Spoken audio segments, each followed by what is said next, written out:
Mga kalangis, ayan. Meron ho tayong isang customer natin na dinala rito. Ito'y bagong assemble. Sila po'y gumagawa ng mga owner. Ayan. Owner type Jeep. Ito po ay single cab. Ngayon ho, ang problema ho nito ay hard starting daw. Ito yung may-ari, siya po ang magkikwento kung ano ang problema ng kanyang unit. Ito nga pala may shop na Cromax. Kung gusto nyo pong magpagawa ng mga owner, magpa-assemble or magpa-remodel, siya po si Kuya Adel. Ayan, Kuya Adel, magandang hapon. Magandang hapon, good afternoon. Ano ba ang problema ng inyong owner? Ay, ang problema nito, na-overhaul na. Opo. Ang problema, hard starting. Tapos pinapalitan ko ng injection pump. Iba na yan hindi na yan dati. Opo. Dalawang manggagawa ng injection pump ang humipo. Opo. Ang diagnose nila, pagkaraw ang C190 talaga rin mausok. Paano hard starting ko yang? Ayun. Na ano? Hard starting, medyo late. Ibig sabihin, matagal siya bago mandar. Kumbaga kakain muna siya ng kuryente. Mahabang redondohan. Mahabang redondo. Iyon ang problema. Ngayon mga kalangis, ito may isa tayong simpleng maituturo. Dahil ito, ang design nito, katulad ng isang makina nung araw na DH100. Yan ang design ng C190.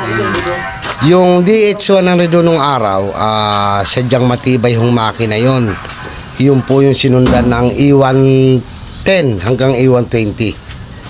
Ngayon ito kasi kailangan ito yung kanyang throttle dito sa intake ay gumagana. So anong kinalaman sa hard starting nito? So mga kalangis, ito napaka basic ho nito, pero malaki ho ang maitutulong nito sa inyo. Katulad ho ng ginawa ni Kuya.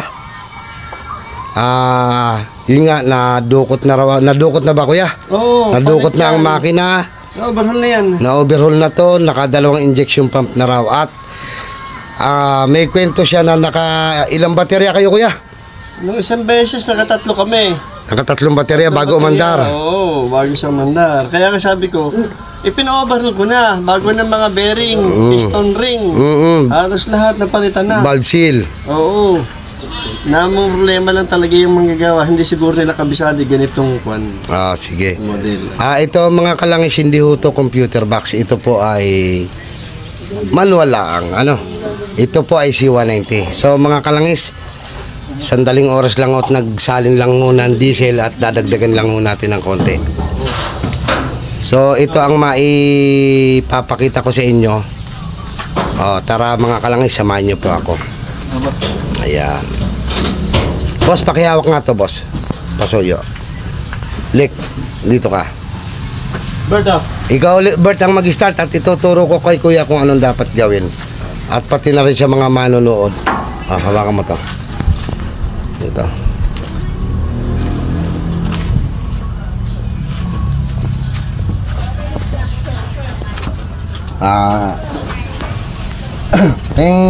Pengin mo ng pangipit dito. Yun! Hindi, mamaya na Kuya. May script ko naman muna. Ngayon, pati starter nyo Kuya, pinagawa na rin. bakit gawa yan? Bakit gawa yan? Tatlong mekaniko na rin ang kumukuha niya. Ito lang isang medyo tanggalin lang ho yung injector niyan dahil medyo may singaw. Yung kanyang tansuro sa ilalim. Yan lang yun. Aka na. Okay. Hawakin mo na.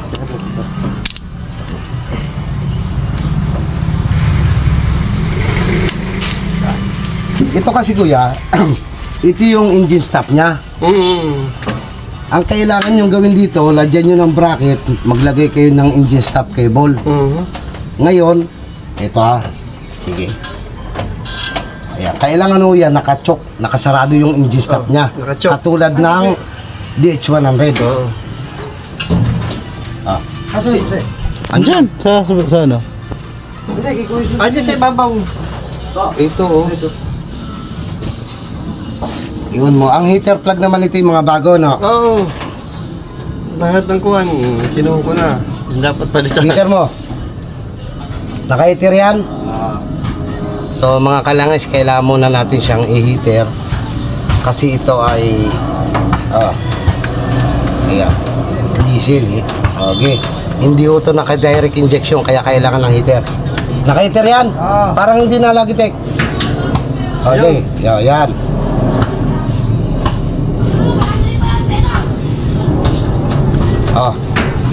Start.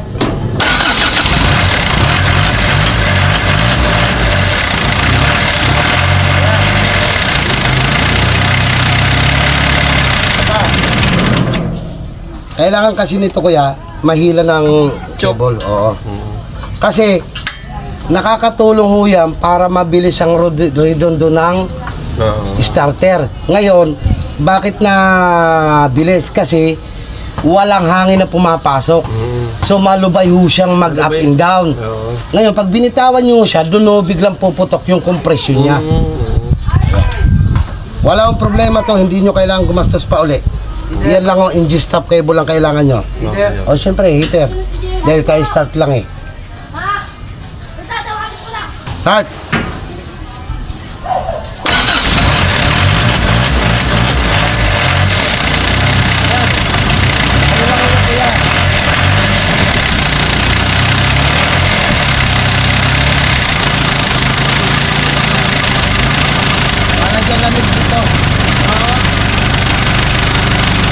Maganda umandar ang makina nyo, walang problema yan.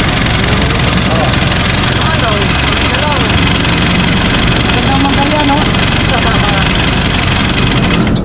Kasi, kahit 3 ulit tayo magbukas ng injection pump, i-retiming, i-tune up, magpalit tayo ng yung pa rin yan hanggat hindi mo natin nilalagyan ng choktok.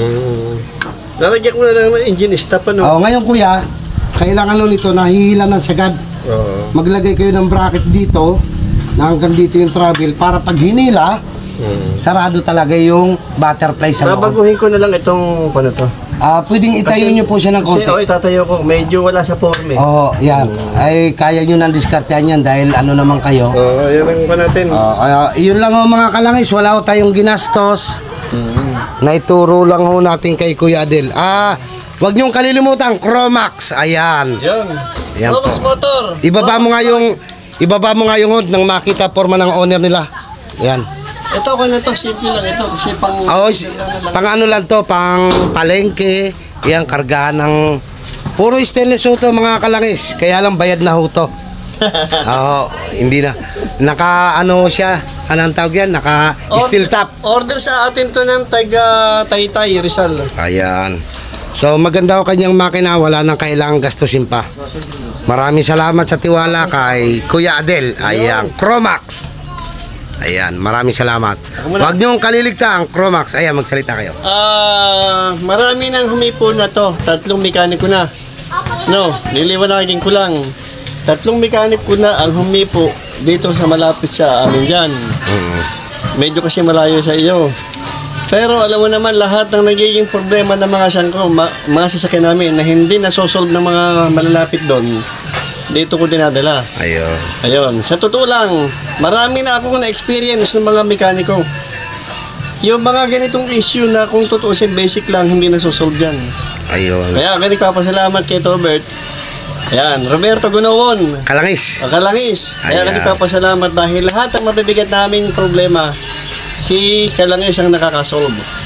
At marami na rin napatunayan yan. Ako nagpapatunay kasi matagal ko nang kakilala. Yun.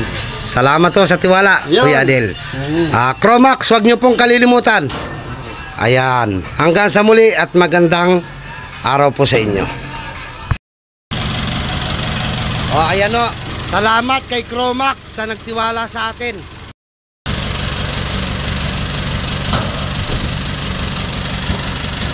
Ayan po, lalakad na sila.